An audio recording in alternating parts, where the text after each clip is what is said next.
When it comes to WordPress sites being compromised, the term that we use is vectors or attack vector, which is a pretty cool sounding phrase. But what it really means is how do they get in? And the vectors that we see when it comes to compromised WordPress sites is vulnerable themes or plugins that are being run on the site.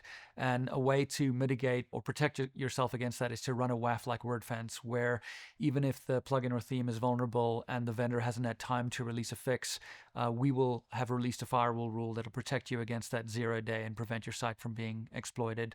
Another vector we see is admin password reuse, where if a service out there, a forum, for example, is hacked, those passwords are cracked, and the attacker is brute forcing sites, trying those credentials on WordPress sites. If you don't have two-factor authentication enabled, then your site can be compromised that way.